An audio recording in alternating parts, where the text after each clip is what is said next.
In the spring of 2013, a French archaeologist named Pierre Tallet was digging through a cluster of man-made caves carved into limestone cliffs on the Red Sea coast of Egypt, about 300 miles from Giza, in a remote and mostly forgotten ancient harbor called Wadi al-Jarf. The caves had been used 4,500 years ago to store wooden boats. Tallet's team had been working the site carefully, expecting to find the kind of mundane administrative detritus that ancient harbor facilities typically leave behind: pottery shards, stone tools, the residue of industry. What they found instead, wedged between two limestone blocks in front of one of the storage galleries, were hundreds of papyrus fragments. Some of them measured nearly 2 feet long when pieced back together. When the hieroglyphs were deciphered, the research team went quiet in the kind of way that only happens when a discovery is so far outside what anyone expected that it takes a moment just to accept that it is real. The papyri were the oldest ever found in Egypt, possibly the oldest anywhere, and they were not administrative ledgers or religious texts. They were a diary, a personal day-by-day operational journal written by a man named Merer, a mid-ranking official, a logistics inspector, who had been directly involved in the construction of the Great Pyramid of Giza during the final years of Pharaoh Khufu's reign. Written in ink on papyrus that had survived 4,500 years in the dry desert air of a sealed cave, an eyewitness account of the building of one of the most debated structures in human history, left behind and forgotten when the harbor was decommissioned, probably around the time Khufu died. That document has been sitting in the Egyptian Museum in Cairo since 2016, and until very recently, it had not received anything close to the attention it deserved. Then users of xAI's Grok started asking questions, and when an AI system trained on the accumulated record of human science, archaeology, engineering, and history was asked to synthesize what we actually know, not what the conspiracy channels say, not what the textbooks summarized 30 years ago, but what the full weight of contemporary evidence shows, the answer that came back settled one of history's oldest arguments permanently, while opening a new one that nobody is entirely prepared for. Here's what Grok found. Here's what the proof actually looks like. To understand why the answer matters, you first need to understand what the question has actually been, because there are two completely different debates about the pyramids, and most people conflate them. The first debate is about identity, who built the pyramids.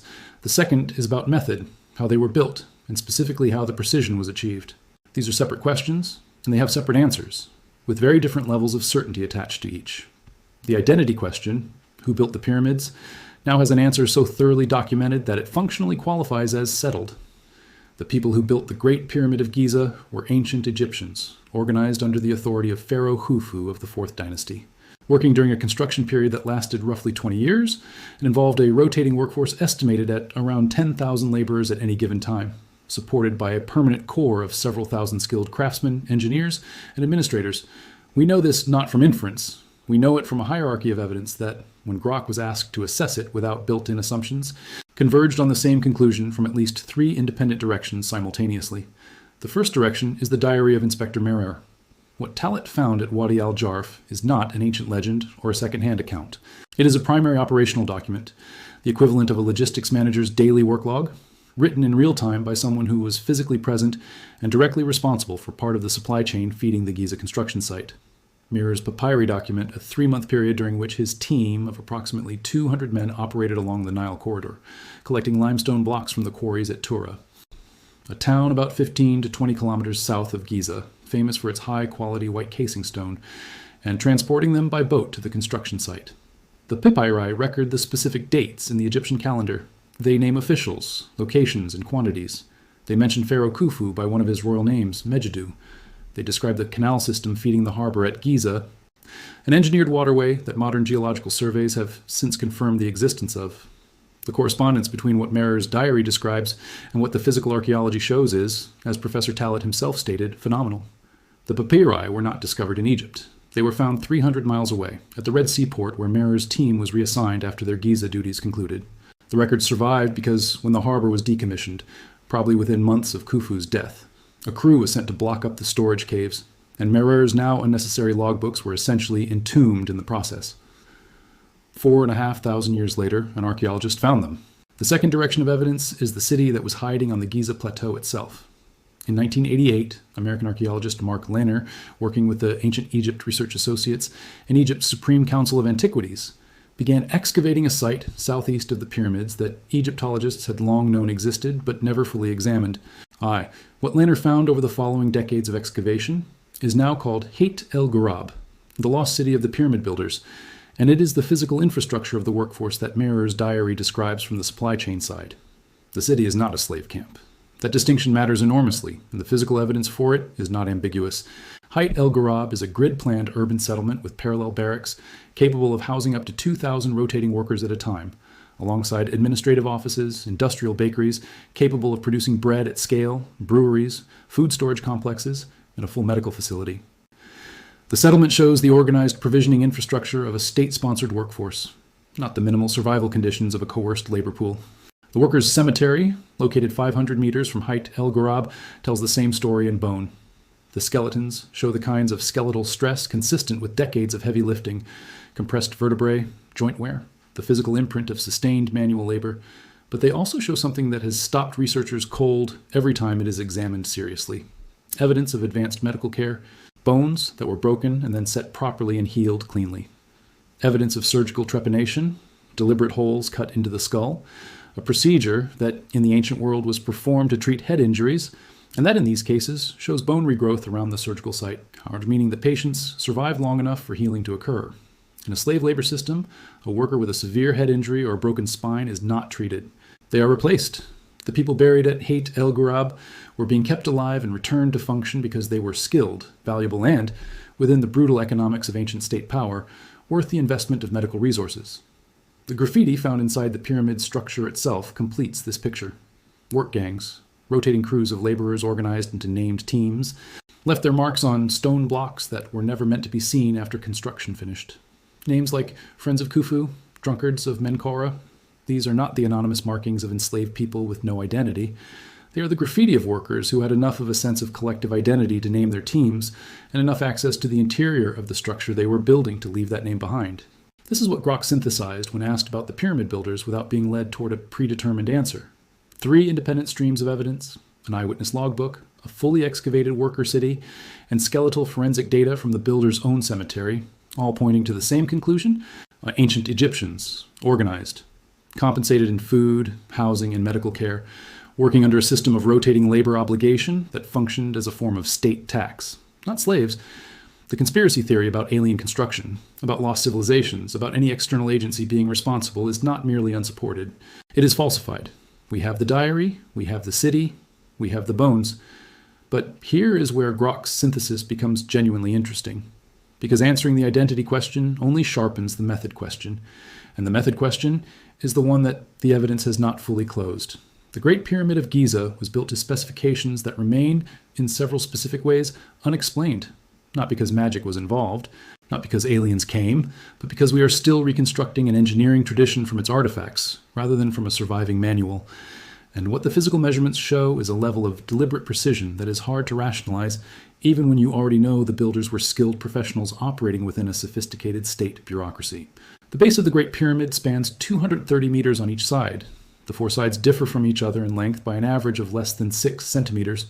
In a structure of that scale, built across 2 decades, using stone blocks averaging 2.5 tons each, with a workforce rotating in and out over the construction period.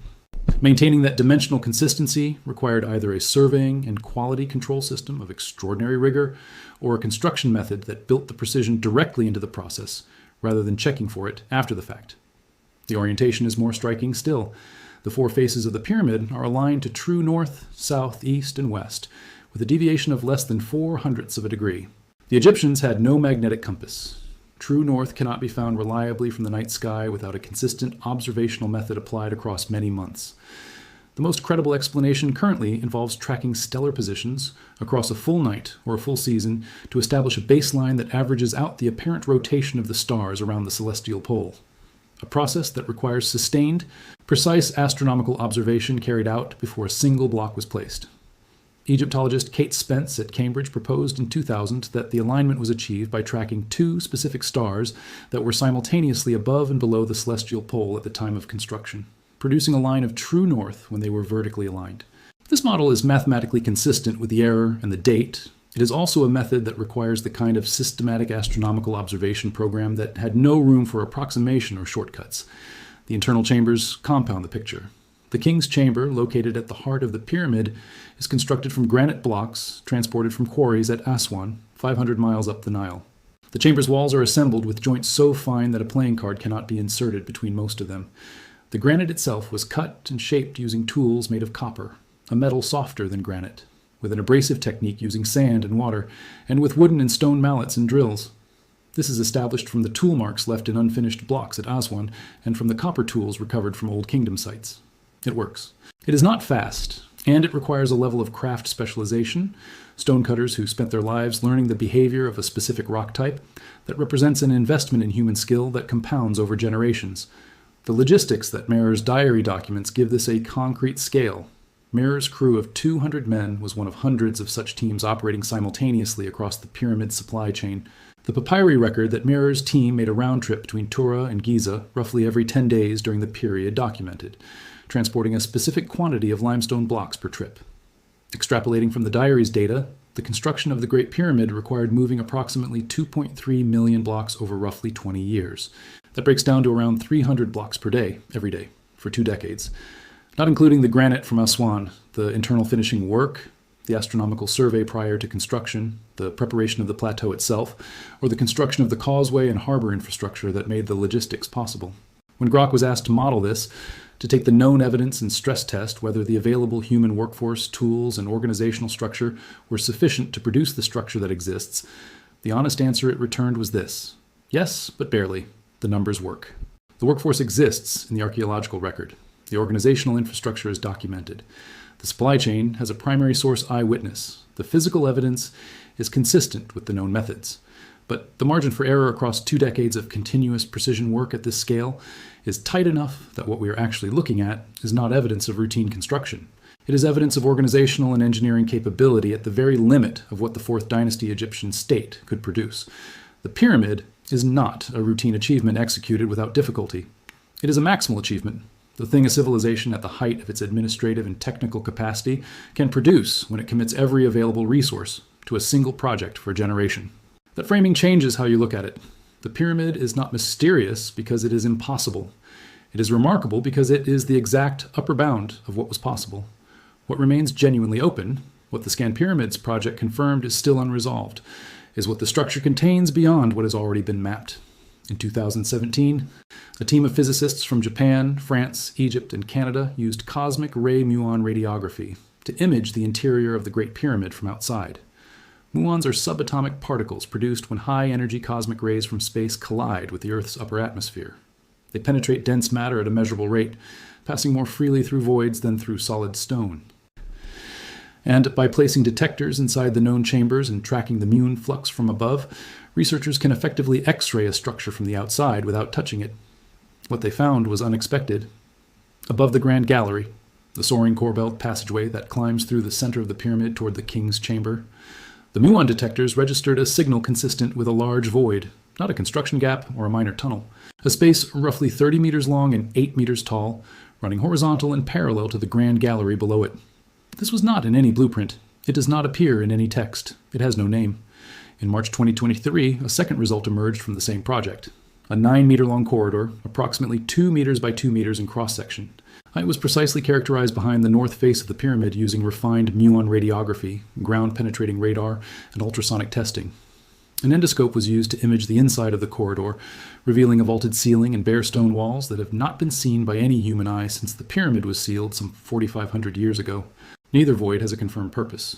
The north face corridor may have been a structural element, a feature designed to redistribute the weight load above the pyramid's main entrance. The big void above the Grand Gallery remains completely unexplained. It is too large and too regular to be an accidental construction gap. It appears to have been deliberately created. What it contains, and what function it served in a funerary complex designed around very specific ritual requirements, is a question that the current generation of scanning technology is capable of asking more precisely than ever before, but cannot yet answer. What Grok's synthesis produces when all of this is fed in together is not a single triumphant answer. It is something more accurate and more interesting than that. A layered picture. A picture in which the identity of the builders is proven beyond any reasonable evidentiary standard, while the complete engineering method remains partially reconstructed rather than fully understood, and while the internal geometry of the structure itself still holds at least 2 confirmed unknowns that no one has yet explained. The alien theory is not just wrong. It is insulting, not to modern sensibilities, but to the people who actually built it. The lost city of the pyramid builders exists. The diary of the man who transported the casing stones exists. The cemetery of the workers who died building it exists, with their surgical scars and their healed broken bones and their evidence of being cared for by the state. There are real human beings buried in the sand outside Giza whose skeletons show the physical cost of building one of the most complex structures the ancient world ever produced. They deserve the actual story. The actual story is this. A pharaoh named Khufu, who ruled in the early 26th century BCE, commissioned a funerary complex that consumed the administrative and logistical capacity of the most powerful state in the ancient world for 2 decades. His vizier, a man named Hemiunu, appears to have been the primary architect. An organized workforce of tens of thousands, rotating laborers from across Egypt, supplemented by a permanent core of specialists, was fed, housed, and medically supported at a purpose-built city on the Giza Plateau. Supply chains, stretching to limestone quarries 15 kilometers away, to granite quarries 500 kilometers away in Aswan, and to copper mines in Sinai, were managed through a logistics infrastructure documented in real-time papyri that survived in a sealed cave by the Red Sea. Astronomical surveys precise enough to align a 230-meter structure to within 0.04 of a degree of true north were completed before construction began. And when the pyramid was finished, it contained at least 2 spaces that we still cannot account for. That is what the evidence says. That is what 4,500 years of accumulation and decades of modern archaeological excavation and 21st century particle physics beamed through ancient limestone have converged to produce. And it is a more remarkable story than any alternative explanation ever offered.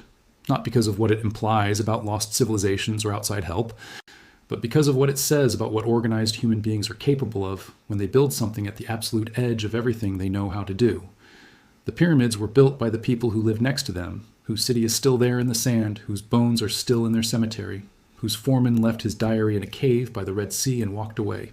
We found the diary, we found the city, we found the bones, and we are still finding things inside the pyramid itself that nobody expected, using technology that the builders never imagined, pointed at stones that have not moved since Khufu was alive. The mystery was never about who.